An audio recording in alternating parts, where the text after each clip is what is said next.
ಆತ್ಮೀಯ ಕೇಳುಗರಿಗೆ ನಿಮ್ಮ ರಮಾಶ್ರೀ ನಾಡಿಗೇರ್ ಮಾಡುವ ನಮಸ್ಕಾರಗಳು. ನೀವೀಗ ಮಾಂಗಲ್ಯ ಬಂಧನ ಧಾರಾವಾಹಿಯ 71ನೇ ಸಂಚಿಕೆಯನ್ನು ಕೇಳ್ತಾ ಇದ್ದೀರಾ.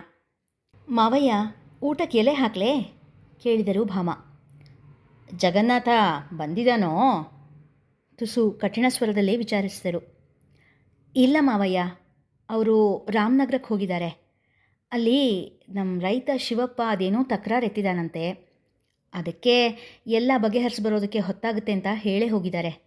ನೀವು ಅವರಿಗೋಸ್ಕರ ಕಾಯಬೇಡಿ. ನೀವು ಮಡ್ಪಂಚೆ ಓಡೋಷ್ಟರಲ್ಲಿ ನಾನು ಎಲೆ ಹಾಕಿರ್ತೀನಿ ಎಂದು ಹೇಳಿ ಹೋದರು. ಭಾಮ ಎಲೆ ಹಾಕಿ ಉಪ್ಪಿನಕಾಯಿ ಬಡಿಸಿದರೂ ಬಾರದ ಮಾವಯ್ಯನ ಬಗ್ಗೆ ಯೋಚಿಸುತ್ತಾ ಇನ್ನೊಮ್ಮೆ ಮಾವನ ಕೋಣೆಗೆ ಬಂದರು. ಇನ್ನೂ ಕೈಯಲ್ಲಿ ಪುಸ್ತಕ ಹಿಡದೆ ಕುಳಿತಿದ್ದವರನ್ನು ಕಂಡು, ಮಾವಯ್ಯ ಹೊತ್ತಾಗಿದೆ, ಎಲೆ ಹಾಕಾಗೋಗಿದೆ, ಬನ್ನಿ ಎಂದು ಮತ್ತೊಮ್ಮೆ ಕರೆದರು. ನನಗೆ ಈಗ ಊಟ ಬೇಡ, ನೀವು ಮಾಡಿ ಮುಗಿಸಿ. ದನಿಯಲ್ಲಿ ಅದೇ ಸಿಟ್ಟು. ಯಾಕೆ ಮಾವ, ಆರೋಗ್ಯದಲ್ಲಿ ಏನಾದರೂ ತೊಂದರೆನಾ? ಅಜೀರ್ಣಕ್ಕೆ ಏನಾದರೂ ಕಷಾಯ ಕೊಡಲೇ? ಕಳಕಳಿಯಿಂದ ವಿಚಾರಿಸಿದರು. ನನಗೆ ಏನೂ ಬೇಡ, ನೀನು ಸುಮ್ಮನೆ ಕಿರಿಕಿರಿ ಮಾಡಬೇಡ, ನನ್ನ ಪಾಡಿಗೆ ನನ್ನನ್ನು ಬಿಟ್ಟುಬಿಡು, ನೀನು ಹೋಗಿ ಊಟ ಮುಗಿಸು ಎಂದು ಹೇಳಿ ಮುಗುಮ್ಮಾಗಿ ಕೂತರು. ಬಂದ ದಾರಿಗೆ ಸುಂಕವಿಲ್ಲ ಎಂದುಕೊಂಡು ಭಾಮ ಮರಳಿದರು. ಅಮ್ಮ, ಬ್ರಹ್ಮಾಂಡ ಹಸಿವು, ಮೊದಲು ಎಲೆ ಹಾಕು, ನಾನು ಕೈಕಾಲು ತೊಳ್ಕೊಂಡು ಬರ್ತೀನಿ ಎನ್ನುತ್ತಾ ಹಿತ್ತಲಲ್ಲಿದ್ದ ಬಾವಿಯ ಕಡೆ ನಡೆದಳು ಭೂಮಿ. ಒಂದು ಕಾಲು ಮಡಚಿ ಇನ್ನೊಂದು ಕಾಲನ್ನ ಮಂಡಿ ಆಕಾಶ ನೋಡುವಂತೆ ಇಟ್ಟು ಕೈಗಳೆರಡನ್ನು ಆ ಮಂಡಿಯ ಮೇಲಿಟ್ಟು ಅದರ ಮೇಲೆ ಗದ್ದವನ್ನೂರಿ ಕುಳಿತಿದ್ದರು ಭಾಮ. ಇದೇನಮ್ಮ, ಅಶೋಕ್ ಸೀತೆ ಕೂತಿದೆಯಾ? ನಿನ್ನ ರಾಮ ವನವಾಸಕ್ಕೆ ಹೋಗಿಲ್ಲ, ಇಲ್ಲೇ ರಾಮನಗರಕ್ಕೆ ಹೋಗಿರೋದು. ಸಂಜೆ ಸೂರ್ಯ ಮುಳುಗೋದ್ರೊಳಗೆ ಬಂದುಬಿಡ್ತಾರೆ ಎನ್ನುತ್ತಾ ತಾಯಿಯ ಬಳಿ ಬಂದು ಕುಳಿತಳು. ತಾನು ಅಷ್ಟು ಒಟವಟ ಮಾತನಾಡುತ್ತಿದ್ದರೂ ಸುಮ್ಮನೆ ಕುಳಿತಿದ್ದ ತಾಯಿಯನ್ನು ಕಂಡು ಅಚ್ಚರಿಯಿಂದ ಹುಬ್ಬೇರಿಸಿದಳು. ಏನಾಯ್ತಮ್ಮ? ತಾಯಿಯ ಕಣ್ಣ ಅಂಚಿನಲ್ಲಿ ನೀರಿನ ಪಸೆ ಕಂಡು ಆತಂಕದಿಂದ ಕೇಳಿದಳು ಭೂಮಿ. ಏನಿಲ್ಲ ಕಣೆ, ಹೀಗೆ ಏನೋ ಯೋಚನೆ ಅಷ್ಟೆ. ಕೈಗಾಲು ತೊಳ್ಕೊಂಬಂದಿಯಾ? ಯಾಕಿವತ್ತು ಬರೋದು ಲೇಟ್ ಆಯಿತು ಎನ್ನುತ್ತಾ ಎಲೆ ಹಾಕಿ ಉಪ್ಪಿನಕಾಯಿ ಹಾಕಿದರು. ಕೈಕಾಲು ತೊಳೆದಾಯ್ತು. ಆ ಸುಬ್ಬಕ್ಕ ಇದ್ದಾರಲ್ಲ, ಅವ್ರ ಮನೆಗೆ ಹೊಸ ಡೇರೆ ಹೂವಿನ ಗಿಡ ಹಾಕಿದ್ರು. ನನಗೂ ಒಂದು ಗಡ್ಡೆ ಬೇಕು ಅಂತ ಕೇಳಿದ್ದೆ, ಇವತ್ತು ತಂದುಕೊಟ್ರು. ಅದನ್ನು ಹಾಕಿ ಮತ್ತು ಬೇರೆ ಗಿಡಗಳ ಪಾತಿ ಸರಿ ಮಾಡಿ ಬಂದೆ, ಅದಕ್ಕೆ ಲೇಟಾಯಿತು. ಜೊತೆಗೆ ಆ ಗಂಗಿ ಮನೆಯಲ್ಲಿ ಹೊಸ ಕರ ಹಾಕಿತ್ತು, ಎಷ್ಟು ಮುದ್ದಾಗಿದೆ ಗೊತ್ತಾ? ಮಾತನಾಡುತ್ತಾ ಅಮ್ಮ ಹಾಕಿದ ತಿಳಿ ಸಾರು ಅನ್ನ ಕಲಿಸಿದಳು. ತುತ್ತು ಬಾಯಿಗಿಡುವ ಮುಂಚೆ, ಅಜ್ಜಂದು ಊಟ ಆಯಿತಾ ಎಂದು ಕೇಳಿದಳು. ಇಲ್ಲ ಕಣೆ, ಎಷ್ಟು ಹೇಳಿದರೂ ಊಟಕ್ಕೆ ಬರ್ತಿಲ್ಲ, ನಿಟ್ಟುಸಿರು ಬಿಟ್ಟು ಹೇಳಿದರು. ಅಲ್ಲಿಗೆ ನಿಂದು ಊಟ ಆಗಿಲ್ಲ ಎಂದಾಗ ಭಾಮ ಅಡ್ಡಡ್ಡ ತಲೆ ಆಡಿಸಿದರು. ಭೂಮಿಯ ಕೈಲಿದ್ದ ತುತ್ತು ತಟ್ಟೆ ಸೇರಿತು. ಕೈ ತೊಳೆದ ಭೂಮಿ ಅಜ್ಜಯ್ಯನ ರೂಮಿಗೆ ನಡೆದಳು. ಯಾಕಜ್ಜಯ್ಯ, ಊಟ ಮಾಡಿಲ್ವಂತೆ? ಏನಾಯಿತು? ಹುಷಾರಿದೆಯಾ ತಾನೇ? ಕಕ್ಕುಲಾತಿಯಿಂದ ವಿಚಾರಿಸಿದಳು. ನಿಮ್ಮಪ್ಪ ಬನ್ನಾ? ದನಿಯಲ್ಲಿ ಅದೇ ಸೆಡವು. ಇನ್ನೂ ಇಲ್ಲ, ಅವ್ರು ಬರೋದು ಲೇಟ್ ಆಗುತ್ತೆ, ನೀವು ಅವ್ರಿಗೆ ಕಾಯಬೇಡಿ, ಬನ್ನಿ ಊಟ ಮಾಡಿ ಬಲವಂತ ಮಾಡಿದಳು. ನಂಗೆ ಬೇಡ. ಪುಟ್ಟ ಮಕ್ಕಳ ರೀತಿ ಹಠವಿತ್ತು ಅವರ ದನಿಯಲ್ಲಿ. ಅಜ್ಜ ಪ್ಲೀಸ್, ನೀವು ಊಟ ಮಾಡಿಲ್ಲ ಅಂತ ಅಮ್ಮ ಕೂಡ ಊಟ ಮಾಡಿಲ್ಲ, ನಂಗೆ ತುಂಬ ಹಸುವಾಗ್ತಾ ಇದೆ. ನೀನು ಅಮ್ಮ ಎಲ್ಲ ಊಟ ಮಾಡಿದೆ, ನಾನು ಹೇಗೆ ಮಾಡಲಿ? ಅಸಹಾಯಕ ದನಿಯಲ್ಲಿ ಹೇಳಿದಳು. ಭಾಮ, ನಿಂಗೆ ಅವಾಗಲೇ ಹೇಳಲಿಲ್ವ ನಾನು ನೀನು ಊಟ ಮಾಡು ಅಂತ? ಕೋಪ ನಟಿಸುತ್ತಾ ಹೇಳಿದರು. ಅದು ಹೇಗಾಗುತ್ತೆ ಮಾವ, ನೀವು ಹಾಸ್ಕೊಂಡಿರುವಾಗ ನನ್ನ ಗಂಟ್ಲಲ್ಲಿ ಅನ್ನ ಹೇಗಿಳಿಯುತ್ತೆ ಎಂದರು ಭಾಮ ಸಪ್ಪೆದನಿಯಲ್ಲಿ. ಹೀಗೆ ಎಂದವರೇ ಮಂಚದ ಕೆಳಗೆ ಇಟ್ಟಿದ್ದ ಹರಿವಾಣದಿಂದ ಒಂದು ಬಾಳೆಹಣ್ಣು ತೆಗೆದು ತಿಂದು ತೋರಿಸಿದರು. ಮಾವ ಎಂದು ಭಾಮ ಉದ್ಗಾರ ತೆಗೆದರೆ, ಅಜ್ಜಯ್ಯ ಎಂದು ಭೂಮಿ ಕೂಗಿದಳು. ನೋಡಮ್ಮ, ಜಗನ್ನಾಥ ಭೂಮಿ ಮತ್ತು ಅಭಿ ಮದುವೆಗೆ ಒಪ್ಪೋ ತನಕ ನನ್ನ ಈ ಉಪವಾಸ ಸತ್ಯಾಗ್ರಹ ಮುಂದುವರಿಯುತ್ತೆ ಎಂದರು ಎರಡೂ ಕಣ್ಣುಗಳನ್ನು ಮುಚ್ಚಿ ತೆರೆಯುತ್ತಾ. ಅಜ್ಜಯ್ಯ ಅಳುತ್ತಾ ಭೂಮಿಯವರ ತೆಕ್ಕೆಗೆ ಬಿದ್ದಳು. ಭಾಮ ಕೂಡ ಕಣ್ಣೀರು ಹಾಕುತ್ತಾ, ಈ ವಯಸ್ಸಿನಲ್ಲಿ ಇದೆಲ್ಲ ಬೇಕಾ ಮಾವ? ಏನಾದರೂ ಹೆಚ್ಚು ಕಡಿಮೆ ಆಗಿಬಿಟ್ರೆ ಎಂದರು. ನಂಗೆ ಹೆಚ್ಚು ಕಡಿಮೆ ಆಗದೆ ಇರೋಗಿ ನೋಡ್ಕೊಳ್ಳೋದಕ್ಕೆ ನೀವಿದ್ದೀರಲ್ಲ ಎಂದರು ಅಜ್ಜಯ್ಯ ನಗುತ್ತಾ. ಸರಿ, ಹಾಗಿದ್ರೆ ಒಂದೆರಡು ತುತ್ತು ತಿಂದುಬಿಡಿ, ನೀವು ಊಟ ಮಾಡಿಲ್ಲ ಅಂತಲೇ ನಾವು ಹೇಳ್ತೀವಿ ಎಂದು ಭಾಮ ಹೇಳಿದಾಗ, ಅದು ಸುಳ್ಳಾಗುತ್ತಲ್ಲಮ್ಮ. ಅದರಿಂದ ನಿಮಗೆ ಪಾಪ ಸುತ್ತಕೊಳ್ಳುತ್ತೆ. ಇದು ಹಾಗಲ್ಲ. ನಾನು ಅನ್ನ ಮುಟ್ತಾ ಇಲ್ಲ ಅಂತ ನಿಜ ಹೇಳಿ ನೀವು ಸಾಕು. ಮುಂದಿಂದನ್ನು ನಾನು ನೋಡ್ಕೊಳ್ತೀನಿ ಎಂದರು ಕಿರುನಗುತ್ತಾ. ಬೇಡ ಅಜ್ಜಯ್ಯ, ನೀನು ಹೀಗೆ ತೊಂದರೆ ಪಡೋದು ನನಗೆ ಇಷ್ಟ ಆಗ್ತಿಲ್ಲ. ಪ್ಲೀಸ್ ಬೇರೆ ಏನಾದರೂ ದಾರಿ ಹುಡ್ಕೋಣ. ಈ ಉಪವಾಸದ ದಾರಿ ಬೇಡ. ಭೂಮಿ ಅಜ್ಜಯ್ಯನನ್ನು ಒಪ್ಪಿಸಲು ನೋಡಿದಳು. ನೀನು ಹಠ ಮಾಡಿದ್ರೆ ನಾನು ಈ ಹಣ್ಣು ಕೂಡ ಮುಟ್ಟಲ್ಲ ಅಷ್ಟೇ ಎಂದರು ಅಜ್ಜಯ್ಯ. ಅಜ್ಜಯ್ಯನ ಹಠದ ಸ್ವಭಾವದ ಅರಿವಿದ್ದ ಭೂಮಿ ಬೇರೆ ದಾರಿ ಇಲ್ಲದೆ ಸುಮ್ಮನಾದಳು.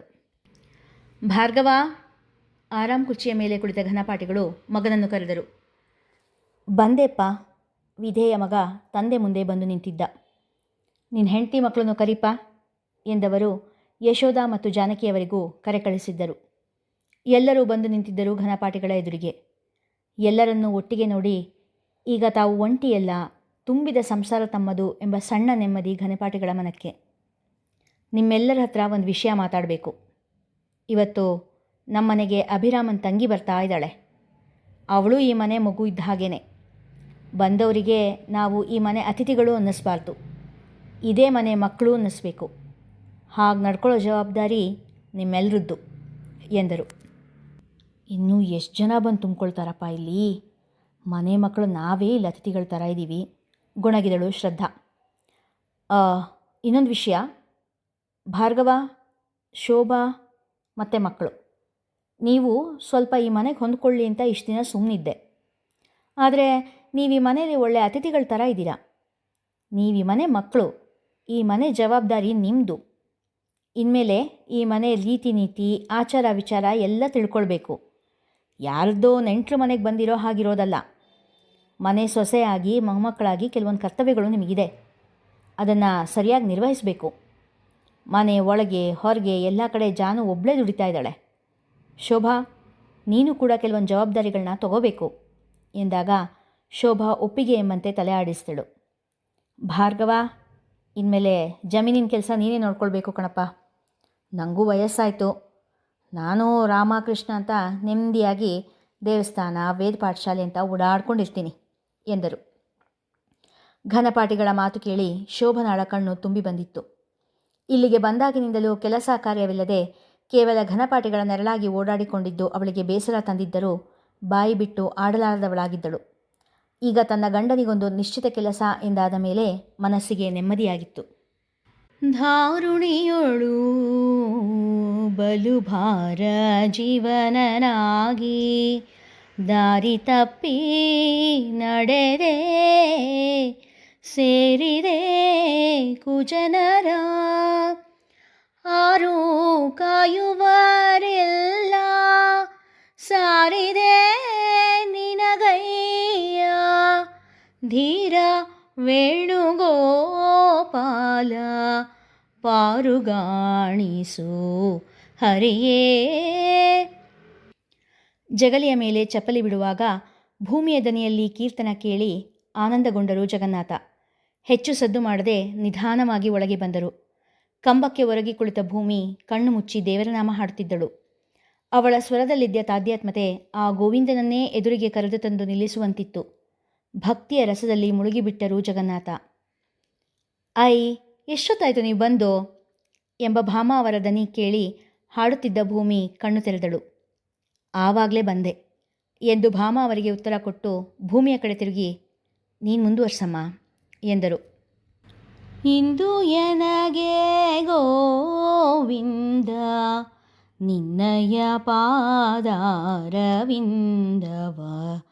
ತೋರೋ ಮುಕುಂದನೇ ಮುಕುಂದನೇ ಹಾಡಿ ಮುಗಿಸಿದಳು ಭೂಮಿ.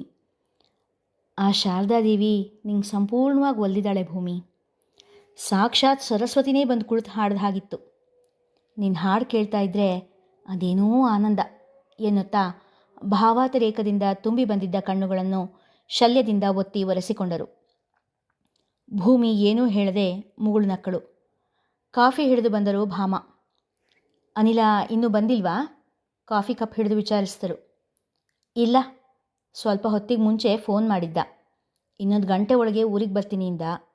ಜಾನಕಿ ಮನೆಗೆ ಹೋಗಿ ಅವರಿಬ್ಬರನ್ನ ಬಿಟ್ಟು ಆಮೇಲೆ ಇಲ್ಲಿಗೆ ಬರ್ತಾನಂತೆ ಎಂದರು ಭಾಮ. 2 ದಿನ ಅವನಿಲ್ಲದೆ ಹೋಗಿದ್ದು ಎಷ್ಟು ಬಣಬಣ ಅನ್ನಿಸ್ತಿದೆ ನೋಡು. ಅವನಿದ್ದಾಗ ಕೊಟ್ಟಿಗೆ, ದನಕರ, ತೋಟ ಯಾವ ಚಿಂತೆನೂ ಇರಲ್ಲ. ಎಲ್ಲ ಸುಸೂತ್ರಾಗಿ ತುಗಿಸ್ಕೊಂಡು ಹೋಗ್ತಾನೆ. ಮಗನ ಬಗ್ಗೆ ಹೆಮ್ಮೆ ಇತ್ತು ಜಗನ್ನಾಥನವರ ಮಾತಿನಲ್ಲಿ. ಹೌದು ನೋಡಿ, ಇವತ್ತು ಬೆಳಿಗ್ಗೆ ಮಲ್ಲಿ ಹಾಲೇ ಕೊಡಲಿಲ್ಲ. ಕೆಂಚ ಹಾಲು ಕರೆಯುವಾಗೆಲ್ಲ ಇವನ ಪಕ್ಕ ನಿಂತು ಅದರ ಮೈ ಸವರಿ ಮುದ್ದು ಮಾಡಿ ಅಭ್ಯಾಸ ಮಾಡಿಸ್ಬಿಟ್ಟಿದ್ದಾನೆ. ಇವತ್ತು ಅವನು ಬಂದಿಲ್ಲ ಅಂತ ಹಿತ್ತಲು ಬಾಗಿಲ ಕಡೆಗೆ ನೋಡ್ತಿತ್ತು. ಮಗನನ್ನು ಅವರು ಕೂಡ ಮಿಸ್ ಮಾಡಿಕೊಳ್ಳುತ್ತಿದ್ದರು. ಅಪ್ಪಯ್ಯ ಅಪ್ಪಯ್ಯ ಆರಾಮಿದ್ದಾರಾ ಎಂದವರಿಗೆ ಅವರು ಬೆಳಿಗ್ಗೆ ಆಡಿದ್ದ ಮಾತು ನೆನಪಿಗೆ ಬಂದಿತ್ತು. ಆರಾಮಿದ್ದಾರೆ, ಆದರೆ ಅರ್ಧ ಮಾತು ಹೇಳಿ ಸುಮ್ಮನಾದರು ಭಾಮ. ಮಾವಯ್ಯ ಉಪವಾಸ ಇದ್ದಾರೆ ಎಂದು ಸುಳ್ಳು ಹೇಳಲು ನಾಲಿಗೆ ಏಳುತ್ತಿರಲಿಲ್ಲ ಅವರದ್ದು. ಭೂಮಿಯ ಕಡೆ ನೋಡಿದರು. ಜಗನ್ನಾಥ್ ಅವರು ಇನ್ನೂ ಕಾಫಿ ಕುಡಿಯದೇ ಇದ್ದಿದ್ದನ್ನು ನೋಡಿ, ನೀವು ಕಾಫಿ ಕುಡೀರಿಪ್ಪ ಎಂದಳು ಭೂಮಿ. ನಾನು ಕಾಫಿ ಕುಡಿತೀನಿ, ಅಪ್ಪಯ್ಯನ ಕತೆ ಏನು ಹೇಳು. ಬೆಳಿಗ್ಗೆ ಕೂಡ ಏನೇನೋ ಮಾತಾಡ್ತಾ ಇದ್ರು ಎಂದರು. ಅದು ಅಜ್ಜಯ್ಯ ಊಟ ಮಾಡಿಲ್ಲ, ನಿಧಾನವಾಗಿ ಹೇಳಿದಳು ಭೂಮಿ. ಯಾಕೆ, ಹುಷಾರಿಲ್ವಾ ಗಾಬರಿಯಿಂದ ಕೇಳಿದರು. ನೋಟ ಭಾಮ ಅವರ ಕಡೆಗಿತ್ತು. ಹುಷಾರಿದ್ದಾರೆ, ಆದರೆ ಅನ್ನ ಮುಟ್ಟಲ್ಲ ಅಂತ ಹಠ, ನಿಜವನ್ನೇ ಹೇಳಿದ್ದರು. ಕಾಫಿ ಲೋಟ ಕೆಳಗೆ ಇಟ್ಟು ಅಪ್ಪನ ರೂಮಿನ ಕಡೆ ನಡೆದಿದ್ದರು. ಯಾಕಪ್ಪಯ್ಯ ಊಟ ಮಾಡಿಲ್ವಂತೆ? ಮಂಚದ ಮೇಲೆ ಅವರ ಪಕ್ಕದಲ್ಲಿ ಕೂರುತ್ತಾ ನಿಧಾನವಾಗಿ ಕೇಳಿದರು. ಯಾಕೆ ಮಾಡಬೇಕು? ನನ್ನ ಮಾತಿಗೆ ಬೆಲೆ ಇಲ್ದಿದ ಮೇಲೆ ನಾನು ಯಾಕೆ ಬದುಕಬೇಕು? ಸಿಟ್ಟಿನಲ್ಲಿ ಹೇಳಿದರು. ಏನು ಮಾತು ಅಂತ ಆಡ್ತೀರಪ್ಪ? ಹಿರಿಯರಾಗಿ ನೀವು ಹೀಗೆಲ್ಲ ಮಾತಾಡೋದು ಚೆನ್ನಾಗಿರುತ್ತಾ? ಬನ್ನಿ, ಮೊದಲು ಊಟ ಮಾಡಿ ಬನ್ನಿ. ಮಲಗಿದ್ದವರನ್ನು ಎಬ್ಬಿಸಲು ಹೋದರು. ಬೇಡ, ನಾನು ಊಟ ಮಾಡಲ್ಲ. ದನಿಯಲ್ಲಿ ದೃಢತೆ ಇತ್ತು. ಯಾಕಪ್ಪ, ಏನಾಯಿತು? ಭಾಮ, ಭೂಮಿ ಏನಾದರೂ ತಪ್ಪು ಮಾಡಿದ್ರಾ? ನನ್ನಿಂದ ಏನಾದರೂ ಬೇಜಾರಾಯ್ತಾ? ನಿಧಾನವಾಗಿ ವಿಚಾರಿಸಿದರು. ಇಲ್ಲ. ಮತ್ತೇನಪ್ಪ? ನಾನು ಬೆಳಿಗ್ಗೆ ಹೇಳಿದ ವಿಷಯ? ಏನು ವಿಷಯಪ್ಪ? ಬಾಯಲ್ಲಿ ಹಾಗೆ ಕೇಳಿದರೂ ಅದು ಭೂಮಿ ಮದುವೆ ವಿಷಯ ಎಂಬುದು ಅವರಿಗೆ ಹೊಳೆಯಿತು. ಜಗನ್ನಾಥ, ನಾನು ನಿನ್ನಪ್ಪ. ನನ್ನೆದುರಿಗೆ ನೀನು ಶಾಣತನ ತೋರಿಸ್ಬೇಡ. ನಿಂಗೂ ಗೊತ್ತಿದೆ ಏನು ವಿಷಯ ಅಂತ ಎಂದರು. ಜಗನ್ನಾಥ್ ಅವರು ಅಲ್ಲೇ ನಿಂತಿದ್ದ ಭೂಮಿಯ ಕಡೆ ನೋಡಿದರು. ಭೂಮಿ ತಲೆ ತಗ್ಗಿಸಿ ನಿಂತಿದ್ದಳು. ಅಪ್ಪ, ಆ ವಿಷಯ ಬೇಡ ಅಂದೆ ತಾನೇ ಎಂದರು ಜಗನ್ನಾಥ್. ನೀನು ಒಪ್ಪೋವರೆಗೂ ನಾನು ಒಂದು ತುತ್ತನ್ನ ಕೂಡ ತಿನ್ನೋದಿಲ್ಲ ಎಂದರು ಅಜ್ಜಯ್ಯ ಹಠದಿಂದ. ಅಪ್ಪ, ಇಷ್ಟು ಹಠ ಒಳ್ಳೆಯದಲ್ಲ. ನಿಮ್ಮ ಆರೋಗ್ಯಕ್ಕೆ ಒಳ್ಳೆಯದೂ ಅಲ್ಲ. ನಿಮ್ಮ ವಯಸ್ಸಿಗೆ ತಕ್ಕ ಹಾಗೆ ನಡ್ಕೊಳ್ಳಿ. ಇದೇನು ಚಿಕ್ಕ ಮಕ್ಕಳ ರೀತಿ ಹಠ ಮಾಡಿಕೊಂಡು ಎಂದವರ ದನಿಯಲ್ಲಿ ಸಣ್ಣ ಬೇಸರ, ಕೋಪ ಎರಡೂ ಸೇರಿತ್ತು. ಯಾವತ್ತೂ ಅವರು ತಂದೆಗೆ ಎದುರು ಮಾತನಾಡಿದವರೇ ಅಲ್ಲ. ಆದರೆ ಈ ವಿಷಯದಲ್ಲಿ ಮಾತ್ರ ರಾಜಿಯಾಗಲು ಸಾಧ್ಯವೇ ಇಲ್ಲ ಎಂಬ ನಿಲುವಿಗೆ ಬದ್ಧರಾಗಿದ್ದರು. ತಮ್ಮ ಕಡೆ ನೋಡದೆ ಗೋಡೆಯ ಕಡೆ ನೋಡುತ್ತಿದ್ದ ತಂದೆಯನ್ನು ನೋಡಿ ಬೇಸರದಿಂದ, ಬನ್ನಿಯಪ್ಪ, ಊಟ ಮಾಡಿ ಮತ್ತೆ ಕರೆದರು. ಅಜ್ಜಯ್ಯ ಅಡ್ಡಡ್ಡ ತಲೆ ಅಲ್ಲಾಡಿಸಿದರು. ಸರಿ, ಹಾಗಿದ್ರೆ ನೀವು ಊಟ ಮಾಡೋವರೆಗೂ ನಾನೂ ಒಂದು ಹನಿ ನೀರು ಕುಡಿಯೋದಿಲ್ಲ. ಹಠದಲ್ಲಿ ನಾನು ನಿಮ್ಮ ಮಗ ಅನ್ನೋದನ್ನು ಮರಿಬೇಡಿ ಎಂದು ಹೇಳಿ ಹೊರಗೆ ಹೋದರು ಜಗನ್ನಾಥ. ಭಾಮ, ಭೂಮಿ ಇಬ್ಬರ ಕಣ್ಣೂ ತುಂಬಿ ಬಂದಿತ್ತು. ಅಜ್ಜಯ್ಯನ ಹಠ ಫಲ ಕೊಡುವುದೇ?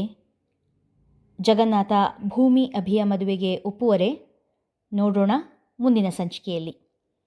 ಕಥೆ ಇಷ್ಟವಾಗಿದ್ದರೆ ಹೆಚ್ಚು ಜನರಿಗೆ ಶೇರ್ ಮಾಡಿ, ಕಥೆಯನ್ನು ಲೈಕ್ ಮಾಡಿ, ಹಾಗೆ ಕಮೆಂಟ್ ಸೆಕ್ಷನಲ್ಲಿ ನಿಮ್ಮ ಅಭಿಪ್ರಾಯ ತಿಳಿಸಿ ಪ್ರೋತ್ಸಾಹಿಸಿ. ಕಳೆದ ಕೆಲವು ದಿನಗಳಿಂದ ನಾನು ಕಥೆಯನ್ನು ಪ್ರಕಟಿಸಲು ಆಗಿರಲಿಲ್ಲ. ಅದಕ್ಕೆ ಕಾರಣವನ್ನು ಪೋಸ್ಟ್ನಲ್ಲಿ ಈಗಾಗಲೇ ತಿಳಿಸಿದ್ದೀನಿ. ದಯವಿಟ್ಟು ಕ್ಷಮೆ ಇರಲಿ. ಧನ್ಯವಾದಗಳು.